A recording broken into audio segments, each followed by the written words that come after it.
Back to Williams. Garnett, the screen. 6 on the shot clock. And a clever pass fake kept the D from closing in. Williams has got his second basket. Solid screen right there that freed him up for the jump shot. Wall gets a screen from Henderson. Outside, Pierce. Pass to Henderson. From 13. And all around the rim that time before dropping in.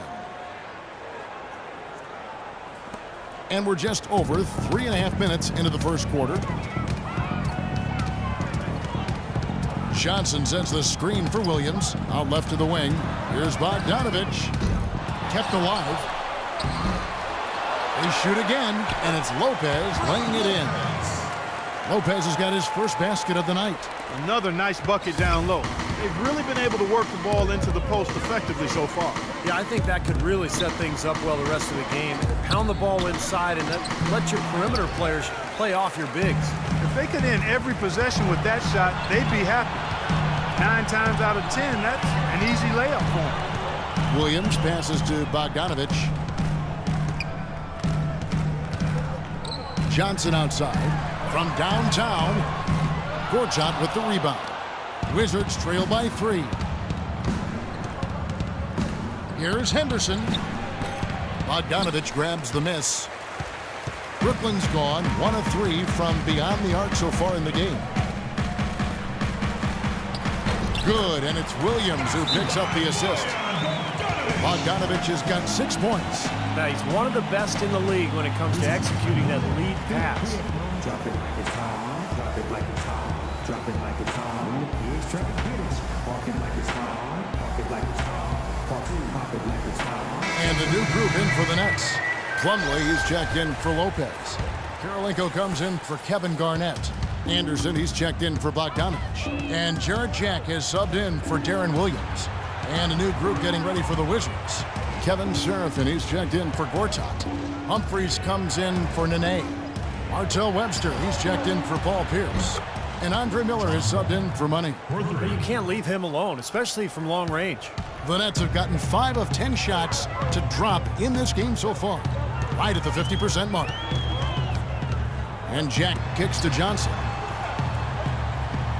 Kirilenko with a screen on Miller. Johnson dishes to Kirilenko. And here's Anderson from the arc. Rebounded by the Wizards. Rebounding is going to be the focal point for them in this one, fellas. I can feel it. Yeah, it's a physical game, and so far the numbers show that they've got the edge on the glass. Now here's Seraphin. That ties the game. Seraphin's got his first bucket in this one. That was a nice finish to an excellent possession. Outside Jack, pass to Anderson.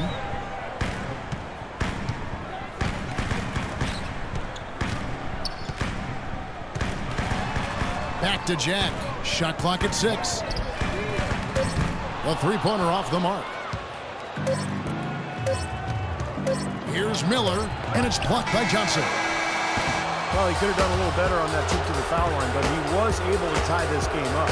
Tie game in Brooklyn. And we'll get things started in the second quarter when we return.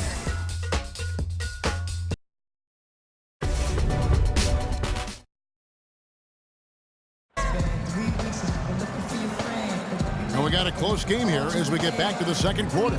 And taking a look at the Nets' performance here, Clark and Steve, what do you guys think about what they have or haven't been doing? And you can see early on, guys, they were going to go inside and try to establish their offense in the paint area. That's exactly what they've done. And I think that's exactly where they should continue to attack moving forward, Steve.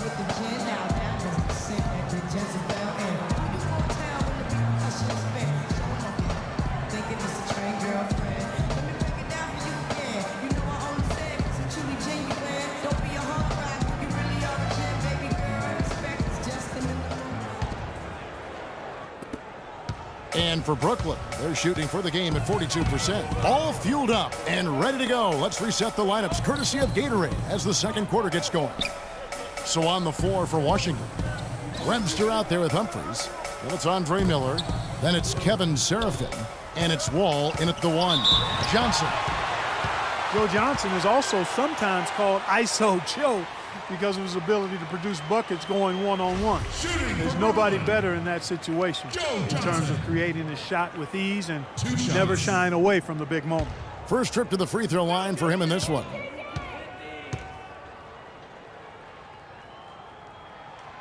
That's good for him.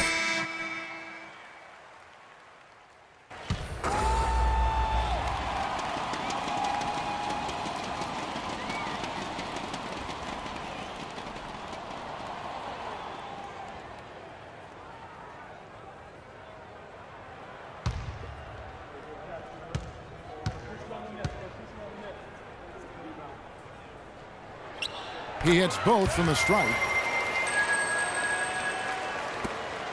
The Wizards shooting for the game at 42%. Miller, the pass to Henderson. It's stolen by Johnson. And Jack, here we go. Jack's up a three. Johnson can't get it to go. And you talk about Johnson's ability to get his shot off. 6'7", huge frame for a two-guard. And with his ball handling ability, he can really create space for himself. And let's now go to the sideline. We'll catch up here with Doris Burke. Doris? Well, guys, money in the last outing against the 76ers was a big factor. He ended with 11 points, and he also added a few assists as he set up his teammates as well.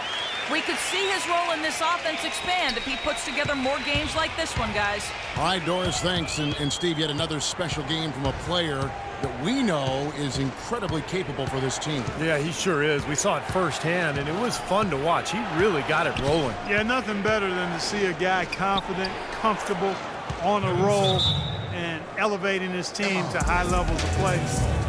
That's a beautiful thing to watch, fellas. Brooklyn making some changes. He's checked in for Anderson, and it's Williams in for Joe Johnson. And then for Washington, DeJuan Blair. He's checked in for Humphries. And Paul Pierce is subbed in for Webster. Now here is Jack. He's coming off a 10-point game against Atlanta.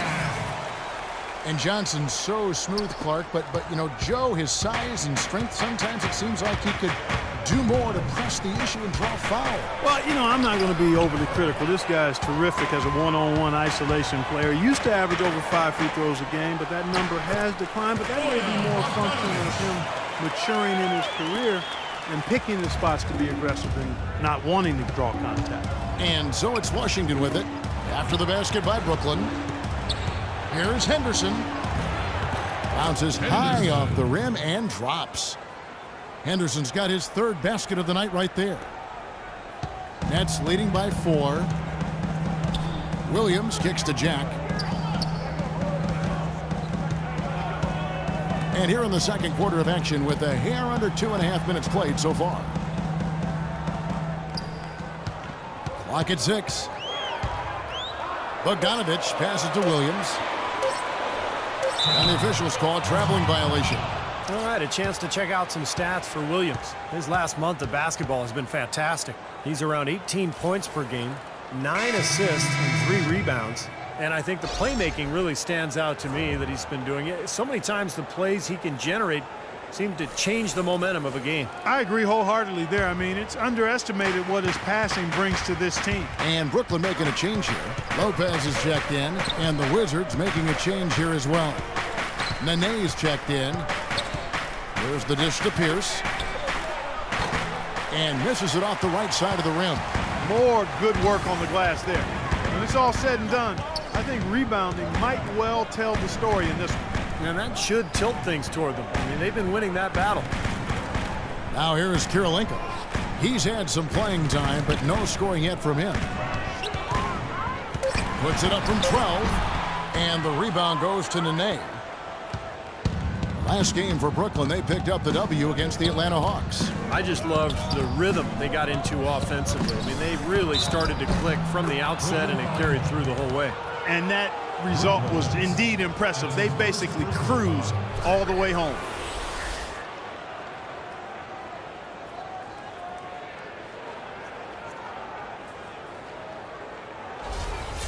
The Nets making a switch here. Garnett's checked in. The Wizards shooting their third free throw shot of the game. Well, to this point of the season, guys, they're knocking down about 76% of their free throws. You know, their percentages dropped off just a little bit compared to last year, guys, but it's not a huge drop-off, so no major concern. Now here's Williams. He picked up 18 points in their last win against Atlanta. He put a lot of pressure on his opponent defensively, too. He had 3 steals in that game. Here's Lopez, and a wide-open look for Kirilenko. Pierce with the rebound. That's not his shot there, guys, and whether you play D on him or not, he's usually going to miss that one.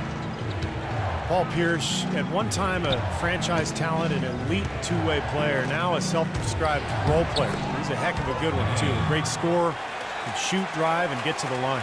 Well, here it is again. On a lot of their possessions this first half, they've established great position inside. Yeah, getting the ball into the post should be their first option every time down. Force the defense to adapt and adjust. Here's Bogdanovich. He's got 8. Garnett with a screen on Henderson. Williams inside the line. And it's Williams again missing. For Washington, they've gone 4 of 7 from the field in this second quarter so far. Dene setting the pick for Henderson. Miller off a pick from Henderson. And it's Miller penetrating. Shoots the 3. Bogdanovich grabs the miss. Bogdanovich has got his 4th rebound with that last one here tonight. Outside Williams. Dishes to Garnett. The pass to Bogdanovich. And 2 free throws coming up as he misses that one. Drawing the whistle and a lot of contact there. That's on Paul Pierce. The Nets have been successful on 3 of their 4 free throw attempts up to this one. Alan Anderson's checked in for Andre Kirilenko. And then for Washington, Gortat's checked in for Blair. Webster comes in for Pierce. And John Wall subbed in for Money. Washington trailing. And Wall kicks to Webster. Gortat dishes to Webster. Wizards passing it around. Miller the pass to Wall. 5 to shoot. Shot from 16. Another one falls for Washington. He presents a defender with a serious challenge. Always. I'd like to see them go 2 for 1 here. I would too. They need to make this a quick possession and a fruitful one too. The kick out to Anderson. Good. And a nice assist for Williams. Williams has got 3 assists tonight. He could have forced a tough inside shot but made a terrific kick out to find the open jumper instead. 4 seconds separating the shot and game clocks. And Webster kicks to Wall. Garnett against the name. Gortat misses. Now Williams.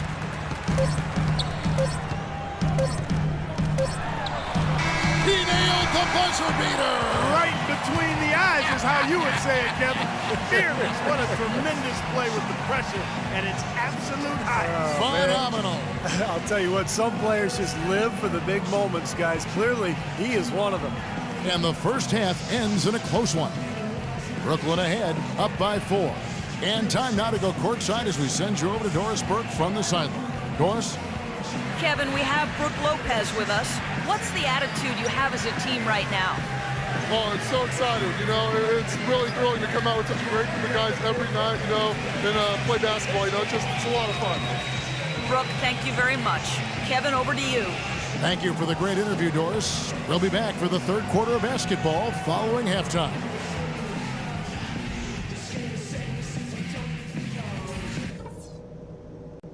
All right, listen closely, man. I've got a few things to touch on. We're going to turn this from a close game into our game. Our defense matched our offense in the first half. There was a nice balance there, not leaning too much on either one, just like it should be. Now I'll give credit where credit is due.